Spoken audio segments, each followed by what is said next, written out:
আপনি যখন অন্তর্বর্তীকালীন সরকারের থেকে তাদের পৃষ্ঠপোষকতায় কোনো রাজনৈতিক দলের যদি উত্থান ঘটে তাহলে জনগণ সেটা মেনে নেবে। আমি যদি বলেছি এবং যদি ঘটে বলেছি, জনগণ তাহলে মেনে নাও নিতে পারে, মেনে নাও নিতে পারে। এখন প্রধান উপদেষ্টা মহোদয় উনি অত্যন্ত বিচক্ষণ ব্যক্তি, ওনার অভিজ্ঞতা আছে, দেশে বিদেশে ওনার ব্যাপক পরিচিতি আছে, এবং উনি সম্প্রতি দি টেলিগ্রাফ পত্রিকায় ফিনান্সিয়াল টাইমসে যে বক্তব্য দিয়েছেন, তার বক্তব্যে জনগণ কিন্তু যদি মনে করে যে সরকারের নিরপেক্ষতা ক্ষুণ্ণ হচ্ছে, সেটা হতেই পারে। কারণ সেখানে তিনি বলেছেন ছাত্ররা রাজনৈতিক দল গঠন করবে। এই সিদ্ধান্তটা ছাত্রদের মধ্য থেকে যদি আসতো, তাদের কোনো স্পোকসম্যান যদি বলতো, তাহলে এটা ভালো হতো, এটা সুন্দর দেখাতো। আর যদি উনি বলছেন আমরা উৎসাহ দিয়েছি, এবং উনি অনেক ব্যাখ্যা করে কথাগুলো বলেছেন। ছাত্ররা বলেছে আমাদের তো কেউ চেনে না, আমরা একটা সিটও পাবো না। উনি বলেছেন না, তোমরা যাও, তোমরা নির্বাচনে দাঁড়াও, জনগণ তোমাদেরকে চেনে, ভোট দিবে। এই যে কথাগুলোর মধ্য দিয়ে এই দলের প্রতি যে ওনার একটা সমর্থন, ওনার যে আপনার সহমর্মিতা, ওনার যে পৃষ্ঠপোষকতা, সেটা কিন্তু দৃশ্যমান হচ্ছে। তো সেই কারণে আমরা বলবো, আমরা এখনো মনে করি ডক্টর মোহাম্মদ ইউনূসের নেতৃত্বে এই অন্তর্বর্তীকালীন সরকার নিরপেক্ষ আছে, থাকবে, এবং নির্বাচন পর্যন্ত এই সরকারকে আমরা নিয়ে যেতে চাই। কিন্তু এরকম এটা যদি ওনার যে বক্তব্যগুলো এগুলো যদি দৃশ্যমান হয় বা হতে থাকে, তাহলে কিন্তু এই নিরপেক্ষতা ক্ষুণ্ণ হবে। জুলাই আমাদেরকে ঐক্যবদ্ধ হতে শেখায়, জুলাই আমাদেরকে দেশের জন্য জীবন দিতে শেখায়, জুলাই শিখায় কিভাবে বুলেটের সামনে গিয়ে দেশের জন্য, মানুষের জন্য, অধিকারের জন্য জীবন দিতে হয়।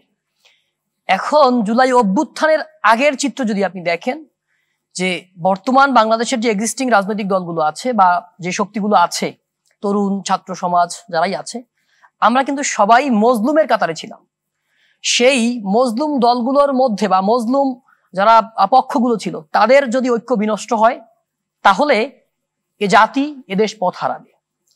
দেখুন 5ই আগস্টের যে অভূতপূর্ব, আমরা 90 দেখিনি সরাসরি, আমরা হয়তো শুনেছি, আমরা কিন্তু 5ই আগস্ট আমরা দেখেছি যে মানুষের যে স্বতঃস্ফূর্ততা। আমরা শুনেছি যে শেখ মুজিবের হত্যাকাণ্ডের পরে ঢাকা শহরে মিষ্টির দোকানে মিষ্টি পাওয়া যায়নি। তো আমরা তো 5ই আগস্টের পরে দেখেছি যে বাংলাদেশের কোথাও মিষ্টির দোকানে মিষ্টি ছিল না। এটাকে বলে স্বতঃস্ফূর্ততা, গণ অভ্যুত্থান, মানুষের একটা গণবিস্ফোরণ হয়েছে। এখন সেই ঐক্য যদি আমাদের ক্ষুদ্র ক্ষুদ্র স্বার্থের কারণে বিনষ্ট হয়, তাহলে জাতি পথ হারাবে, এদেশ পথ হারাবে।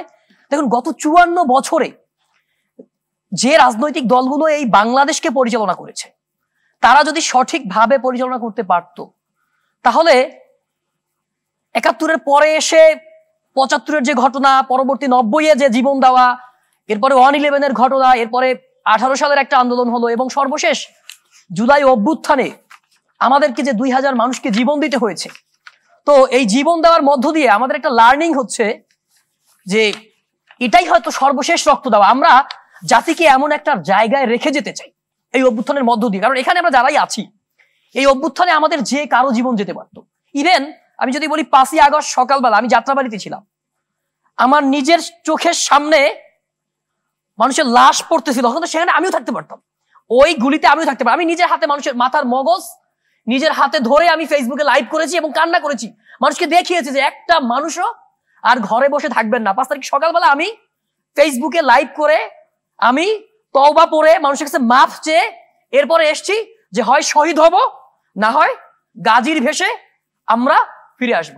আল্লাহ আমাদেরকে গাজীর ভেসে ফিরিয়ে নিয়ে আসছেন, সৃষ্টিকর্তা আমাদেরকে গাজীর ভেসে ফিরিয়ে নিয়ে আসছেন। কিন্তু আমরা একটা কথা বলি, আমরা তরুণ জনতা বাংলাদেশের মানুষ, আমরা একটা কথা বলি যেটা উই আর অলরেডি শহীদ, যে ওই যে 2000 মানুষ জীবন দিয়েছে, ওই লিস্টে আপনার আমার আমাদের যে কারণ আমি থাকতে পারত। তো এই 2000 মানুষের রক্তের প্রতি, তাদের জীবনের প্রতি আমাদের একটা দায় আছে। দায়টা কি? তারা যে জীবনটা দিল, তাদের তো প্রত্যেকের স্বপ্নের একটা বাংলাদেশ ছিল। তো সেই স্বপ্নের বাংলাদেশটা যদি আমরা বিনির্মাণ করতে না পারি, তাহলে হয়তো কালকে হাসরের ময়দানে, যেহেতু আমরা মুসলমান, হাসরের ময়দানে আমাদেরকে জবাব দেওয়া লাগতে পারে। দেখুন 2000 মানুষ তো সবাই খালি ভোটের অধিকারের জন্য জীবন দেয় না। জীবন দেওয়াটা তো আপনার ভোটের পাশাপাশি মানুষের যে একটা বেসিক নিডস আছে, মানুষ তো দেখে, ধরেন আমরা আধুনিক এখন যে ডিজিটাল বাংলাদেশে আমরা বসবাস করি বা এই যে আধুনিক যুগে বসবাস করি, আমাদের চোখে আমরা দেখি ইউরোপের সভ্যতা দেখতেছি, আমরা অন্যান্য দেশের উন্নয়ন দেখতেছি। তো সেই সভ্যতাগুলো দেখে আমাদের তো মনে হয় যে আমেরিকায় নির্বাচন হচ্ছে কি সুন্দর নির্বাচন, ইংল্যান্ডে নির্বাচন হচ্ছে কি সুন্দর নির্বাচন। আমাদের এখানে সেটা হবে না কেন? আমি আসছি, আমাদের এই স্বপ্ন পূরণের জায়গায় বাধাটা কোথায়